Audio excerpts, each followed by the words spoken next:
बिस्मिल्लाहिर्रहमानिर्रहीम। आज हम वेपरेशन पढ़ने जा रहे हैं कि वेपरेशन और वेपर प्रेशर दो टॉपिक आज से करनी है। वेपरेशन छोटा सा है तो वेपरेशन शुरू करते हैं कि वेपरेशन होता क्या है। वेपरेशन है spontaneous change of liquid into vapour का वेपरेशन। लिक्विड फेज का वेपर फेज में कन्वर्ट हो जाना इवेपरेशन कहलाता है। और ये continuous at all temperature. Evaporation her temperature पे होती रहती है। बाज़ लोगों का कंसेप्ट होता है कि इवेपरेशन तब भी होती है जब हम हीट प्रोवाइड करते हैं किसी सिलेंडर के अंदर लिक्विड है उसे हीट देंगे और फिर उसमें से बबल्स उड़ के वेपरेट होंगे, वो वेपरेशन होती है। नहीं, वेपरेशन हर टेम्परेचर पे हो रही होती है। टेम्परेचर थोड़ा होगा थोड़ी वेपरेशन, टेम्परेचर ज़्यादा होगा ज़्यादा वेपरेशन। मतलब कि ये चीज़ याद रखनी कि it continuous at all temperature. आगे एग्जांपल देख लें कि लिक्विड वाटर का गैस वाटर में मतलब वेपर में कन्वर्ट हो जाना, इसके लिए कितनी एनर्जी चाहिए होती है। ये हीट वेपराइजेशन है 40.7 किलो जॉल पर मोल। हाँ, इसके कैरेक्टरिस्टिक्स के बारे में बात करते हैं। कैरेक्टरिस्टिक्स क्या होती हैं। नेचुरल फिनोमेना, ये एक नेचुरल फिनोमेना है। कूलिंग प्रोसेस नेचुरल फिनोमेना खुद ब खुद मतलब कुदरती तौर पर ये होता रहता है, ये नेचुरली तौर पे होता रहता है। कूलिंग प्रोसेस, ये कूलिंग इफेक्ट भी देता है। जैसे आपने पढ़ा होगा कि स्वेट जब हमारे जिस्म पे पसीना आता है, जब हम हवा लगती है, हवा से वो पसीना उड़ता है और फिर हमें ठंडक महसूस होती है। प्लांट्स में भी ये कूलिंग इफेक्ट देता है, जैसे ट्रांसपरेशन उनमें से होती है। मतलब कि ये कूलिंग प्रोसेस है। कंटिन्यू ऑल टेम्परेचर, आपको बता दें कैसे कंटिन्यू ऑल टेम्परेचर पर रहती है। एंडोथर्मिक ये प्रोसेस, ये हीट से चाहिए होती है, जब हीट अब्जॉर्ब करती है फिर ही मॉलिक्यूल को इतनी एनर्जी मिलती है कि वो वेपोरेट कर सके। सरफेस फिनोमेना, मतलब कि ये सरफेस एरिया से नहीं होता है कि सरफेस जितनी ज़्यादा सरफेस होगी उतनी ज़्यादा वेपरेशन होगी। आगे फैक्टर इफेक्टिंग, कौन सा फैक्टर्स हैं जो इफेक्ट करते हैं इसके वेपरेशन पे। सरफेस एरिया ऑफ लिक्विड, जितना ज़्यादा सरफेस एरिया होगा उतना ज़्यादा मॉलिक्यूल्स को चांस मिलेगा कि वे वेपरेट कर सकें। आगे नेचर ऑफ लिक्विड भी करता है, जैसा कि साइज ऑफ लिक्विड, मॉलिक्यूल का साइज छोटा है कि बड़ा। शेप ऑफ लिक्विड, कि मॉलिक्यूल इरेगुलर शेप है कि रेगुलर शेप है उसके पास। आगे इंटरमोलिकुलर फोर्सेस, दो मॉलिक्यूल के दरमियान स्ट्रॉन्ग इंटरमोलिकुलर फोर्सेस हैं कि वीक इंटरमोलिकुलर फोर्सेस हैं। आगे ये होता है नेचर ऑफ लिक्विड, कि लिक्विड कैसा है, इन तीनों में ये बात पढ़ेंगे। आगे टेम्परेचर, कि टेम्परेचर पे भी करता है कि ज़्यादा टेम्परेचर होगा तो ज़्यादा वेपरेशन होगी। और एक्सटर्नल प्रेशर मतलब एटमॉस्फेरिक प्रेशर ही ज़्यादातर होता है कि अगर एक्सटर्नल प्रेशर ज़्यादा होगा वेपरेशन कम होगी। तो ये देखिए नेचर ऑफ अ लिक्विड और एक्सटर्नल प्रेशर ये इन्वर्सली प्रोपोर्शन होंगे वेपरेशन के, और डायरेक्टली प्रोपोर्शन होगा टेम्परेचर और सरफेस एरिया ऑफ लिक्विड। जितना ज़्यादा सरफेस एरिया उतनी ज़्यादा वेपरेशन, जितना ज़्यादा टेम्परेचर उतनी ज़्यादा वेपरेशन। Nature of a liquid inversely proportion और एक्सटर्नल प्रेशर इन्वर्सली प्रोपोर्शन। और एक ये भी ह्यूमिडिटी, नमी, अगर जितनी ज़्यादा एटमॉस्फेयर में नमी होगी वेपरेशन उतनी कम होगी। ये भी एक फैक्टर इफेक्ट करता है। आगे ये देखें कि at equilibrium rate of evaporation equal to rate of condensation, मतलब इक्विलिब्रियम में जब होती हैं तो वेपरेशन जो है, जितनी रेट पे वेपोरेट बन रहे हैं लिक्विड में से उतने ही रेट पे वो कंडेंस होकर दोबारा वापस जा रहे हैं लिक्विड के अंदर।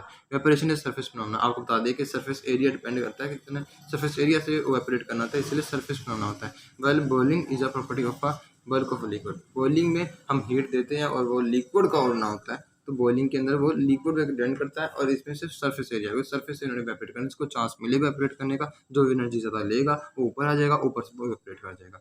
Maximum vapour pressure develop by the liquid in its saturated vapour pressure at that temperature, ये आपको समझ लग चुकी होगी। आगे है वेपर प्रेशर, हम वेपर प्रेशर शुरू करने जा रहे हैं। ये देखिए वेपर प्रेशर, वेपर प्रेशर क्या होता है। The pressure exerted by the vapour of a liquid in equilibrium with the liquid at the given temperature is called वेपरेशन। Vapour pressure मतलब कि वेपर प्रेशर वो होता है कि जब आप लिक्विड में से वेपर्स का उड़ना, मतलब कि the pressure exerted by vapour of a liquid, मतलब कि लिक्विड के वेपर्स का प्रेशर एक्सर्ट करना इन इक्विलिब्रियम में at its liquid at a given temperature, उस टेम्परेचर पे लिक्विड के ऊपर ही लिक्विड के वेपर्स का प्रेशर एक्सर्ट करना, ये वेपर प्रेशर कहलाता है। इस पे जो फैक्टर इफेक्ट करते हैं वो पढ़ते हैं। Nature of a liquid, nature of a liquid में फिर क्या है, size of molecule, shape of molecule. Intermolecular forces भी है, वीक है कि स्ट्रॉन्ग है। अब दूसरा है due to weaker intermolecular forces, ये इंटरमोलिकुलर फोर्सेस की वजाहत कर रहा है कि due to weaker intermolecular forces at 20 degree Celsius vapour pressure of isopropanol is more than glycerol.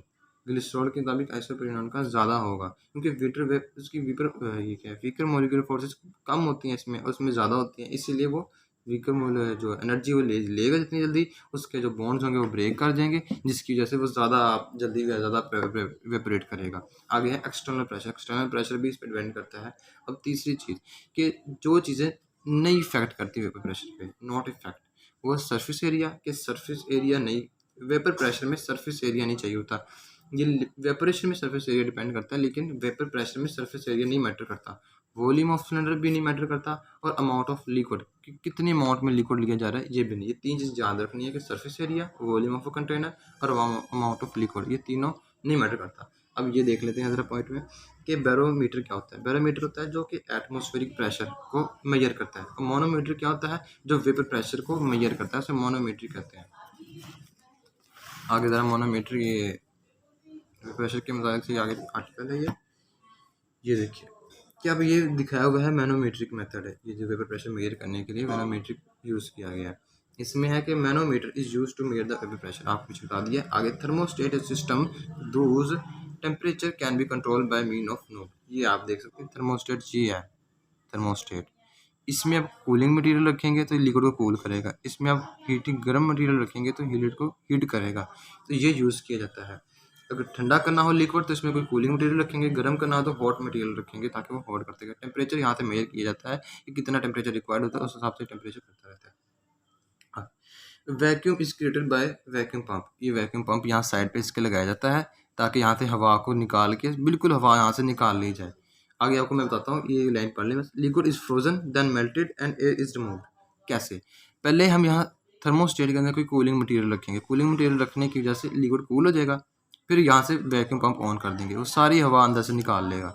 निकाल लिया, अब वैक्यूम बंद कर दिया वैक्यूम पंप। अब इसे दोबारा हीट करेंगे थर्मोस्टेट के जरिए, हीट हो गया। अब जो इसके कूल फॉर्म के अंदर कोई लिक्विड होंगे थोड़े बहुत जो इसके अंदर फ्रीज हो चुके होंगे, अब वो रिलीज़ किए जाएंगे। वो जब हीट करने पे निकलेंगे दोबारा फिर से दोबारा ठंडा करेंगे, ठंडा कर लेंगे, फिर वैक्यूम को दोबारा ऑन कर लेंगे, जो निकले होंगे उसे दोबारा बाहर निकाल लेंगे, एयर जो रहेगी एयर होगी। इस तरह रिपीटेड करने से अच्छी तरह से एयर अंदर से निकाल ली जाती है। फिर अब वैक्यूम बंद कर दिया, अब अंदर कोई एयर नहीं है। अब फिर यहाँ से वो फिर क्या करते हैं, ऑन करते हैं, यहाँ से हीट करना, इधर से वेपर निकलने, वेपर निकल के यहाँ जाएंगे, इस पर प्रेशर एक्सर्ट करेंगे मर्क्यूरी कॉलम पे, मर्क्यूरी कॉलम पे फिर चेंज इन आएगी, जहाँ से यहाँ से एटमॉस्फेरिक प्रेशर एक्सर्ट हो रहा है, यहाँ से ये मर्क्यूरी कॉलम ऊपर को जाएगा, यहाँ से वेपर प्रेशर एक्सर्ट हो रहा होगा। अब ये फार्मूले के बारे में बताता हूँ कि P is equal to P जो है प्रेशर है, simply pressure, P A atmospheric pressure, और ये delta H change in mercury column. ये देखें ये चेंज हो आएगा, जो प्रेशर ये एक्सर्ट भी करेगा और ये एक्सर्ट भी करेगा, इससे जो चेंज आएगा ये होगा डेल्टा एच, जिसकी इसके ज़रिए ये मेन चीज़ होती है जो हमें प्रेशर ऑफ लिक्विड को फाइंड करने में, वेपर प्रेशर फाइंड करने में हेल्प करता है। ये मुख्तलिफ वेपर प्रेशर दिए हुए हैं साइड पे, ये आपने याद करने हैं के लिए। आइसोपेंटेन का 580 टॉर में गिवन है, जबकि टेम्परेचर कितना होगा 20 डिग्री सेल्सियस। टेम्परेचर भी हमें याद रखना है कि इतने टेम्परेचर पे ये वेपर प्रेशर ये होगा। ये सबसे ज़्यादा होगा आइसोपेंटेन का 580, और सबसे कम ग्लिसरॉल का। ग्लिसरॉल में इंटरमोलिकुलर फोर्सेज काफ़ी ज़्यादा होती हैं। ग्लिसरॉल आप देखो गाढ़े से होती है चीज़, इसीलिए इसमें ज़्यादा होगा 0.00016 टॉर एट 20 डिग्री सेल्सियस। उम्मीद है आपको वीडियो पसंद होगी। अगला लेक्चर जल्दी अपलोड कीजिएगा। अल्लाह हाफिज़।